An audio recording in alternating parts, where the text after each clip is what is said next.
tidaklah suatu hari lewat kecuali Allah menurunkan malaikat dua orang.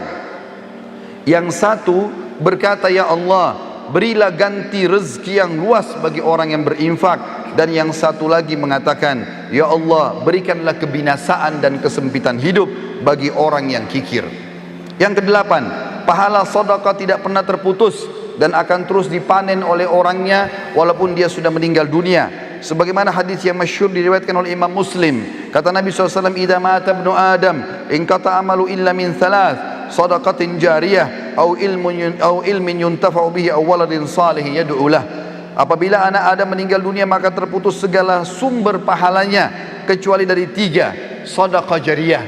Berapa banyak teman-teman sekalian celengan masjid yang lewat depan kita yang sudah jelas-jelas dipakai untuk aktivitas kebaikan, tapi kita sia-siakan, bahkan kita berusaha untuk mencari uang yang paling kecil, padahal itu akan menjadi amal jariah buat kita. Mungkin untuk pembangunan tempat kamar mandi, atau mungkin biaya untuk kegiatan-kegiatan agama. Berapa banyak yang kita bisa dapatkan, tapi orang sering melewatkan kotak-kotak amal tanpa memberikan sedekah. Berapa banyak orang miskin yang sudah minta depan matanya, maka syaitan membisikkan sambil mengatakan orang itu masih kuat, mungkin anak pinjaman atau apalah bahasa syaitan, dan dia masih bisa bernegosiasi dengan syaitan sehingga buku amalnya kosong dari sedekah pada hari itu. Padahal jelas-jelas itu akan menjadi penyebab bergulirnya pahala setelah dia meninggal. Atau ilmu yang bermanfaat, kata Nabi SAW, atau anak saleh yang mendoakan dia. Dan yang terakhir saudaraku seiman, yang kesembilan adalah sedekah akan menghapuskan dosa-dosa. Sebagaimana disebutkan dari Muadz bin Jabal radhiyallahu anhu, bahwasanya Nabi SAW bersabda dalam hadis sahih riwayat Tirmidzi, as-sadaqatu tudfi'ul khati'ah kama yudfi'ul ma'un nar. Ketahuilah sedekah akan menghapus kesalahan sebagaimana air memadamkan api. Nabi SAW adalah orang yang paling gemar bersedekah. Bahkan dalam riwayat dijelaskan kalau Nabi SAW tidak pernah menolak siapapun yang minta kepada beliau.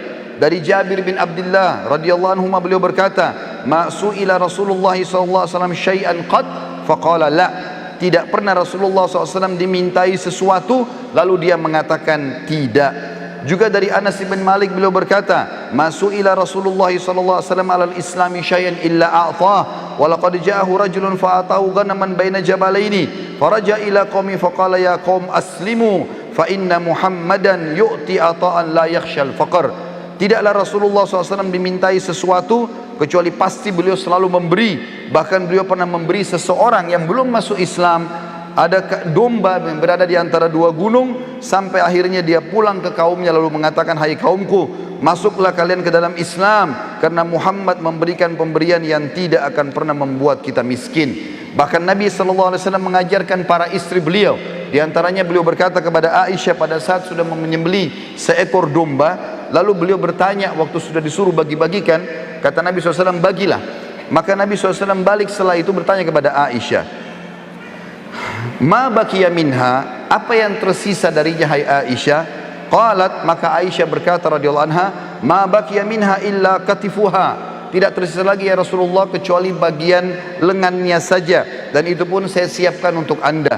Maka kata Nabi SAW, baqiya kulluha ghaira katifiha, ketahuilah bahwasanya tersisa semuanya, justru yang tertinggal hanyalah lengannya saja atau pundaknya saja. Artinya yang kamu sudah sedekahkan, justru itu yang terbaik yang kita panen pahalanya pada hari kiamat, dan itu yang kekal, sementara yang tertinggal kita makan akan habis dengan itu. Begitu pula dengan banyak sahabat Nabi ridwanullahi alaihim yang luar biasa dari sisi infaknya, Abu Bakar, Uthman, dan luar biasa mereka tidak pernah menolak sesuatu. Abdullah bin Umar pun radhiyallahu anhu, beliau pernah ingin sekali makan ikan, lalu kemudian datang seseorang fakir mengetuk pintunya sementara dia lagi puasa dan akan berbuka puasa. Maka dia bilang sama pembantunya, berikanlah kepada orang miskin ini. Maka pembantunya mengatakan, tuan, bukankah anda lebih butuh dengan masalah ini? Maka kata Abdullah bin Umar, sesungguhnya Allah mengetahui kalau Ibnu Umar menyukai ikan tersebut, dan pada saat itu Allah menginginkan aku memberikan yang terbaik, maka berikanlah kepada dia. Lalu kemudian dia berbuka puasa dengan kurma yang kering. Aisyah radhiyallahu anha pernah juga begitu, lagi puasa, ingin berbuka puasa, lalu tidak ada sama sekali makanan kecuali roti kering. Maka ada orang yang minta di depan pintu rumahnya, maka Aisyah pun berkata pada pembantunya radhiyallahu anhum ajma'in, berikanlah kepada fakir miskin ini. Pada saat diberikan, pembantu itu mengatakan, apa yang akan kita makan? Buka puasa tidak ada makanan. Maka kata Aisyah dengan penuh keyakinan, Allah pasti akan mendatangkannya. Sebelum menjelang azan maghrib, datanglah seseorang dari penduduk Madinah memberikan seekor kambing yang utuh, diberikan dengan dihiasi dengan minyak samin dan za'faran. Utuh diberikan ke rumah Aisyah anha. Lalu Aisyah pun berbuka puasa dengan pembantunya pada saat sambil berkata, makanlah daging ini, sesungguhnya ini lebih baik daripada roti yang sudah kamu infakkan itu. Abu Dahda radhiyallahu anhu, sahabat Nabi yang mulia luar biasa, beliau mendengarkan firman Allah turun di dalam surah Al-Baqarah 245 yang bunyinya, a'udzubillahi minasyaitonir rajim, man dzalladzi yuqridullaha qardan hasana, siapakah yang ingin meminjamkan untuk Allah dengan pinjaman yang baik? Maka Abu Dahda datang kepada Nabi SAW mengatakan, ya Rasulullah, apakah Allah minta pinjaman dari kita? Kata Nabi SAW, iya.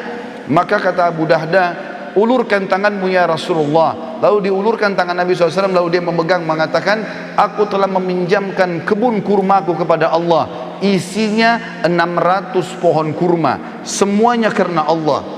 Maka diberikanlah kepada Nabi SAW, lalu Nabi SAW bersedekah dengan hal tersebut. Lalu Nabi bersabda, kam min azkin radahin li Abi Dardah fil jannah, berapa banyak yang akan didapat oleh Abu Dahda balasan pengganti pohon kurma ini di surga nanti.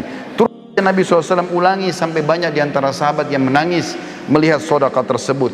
Abu Talha radhiyallahu anhu juga bersedekah dengan luar biasa. Beliau punya sebuah kebun kurma namanya Bayruha. Itu luar biasa indahnya dan ada mata air yang dingin di situ.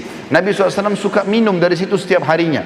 Maka dia pun berkata, ya Rasulullah, aku telah membaca firman Allah dalam surah Al-Imran ayat 92 yang bunyinya, a'udzubillahi minasyaitonir rajim, lan tanalu birra hatta tunfiqu mimma tuhibbun wa ma tunfiqu min syai'in fa innallaha bihi alim. Kamu sekali-kali tidak akan pernah merasakan kesempurnaan dalam balasan pahala kebaikan sampai kalian menginfakkan yang terbaik yang kalian miliki, dan sesungguhnya apapun yang kalian infakkan Allah Maha mengetahui.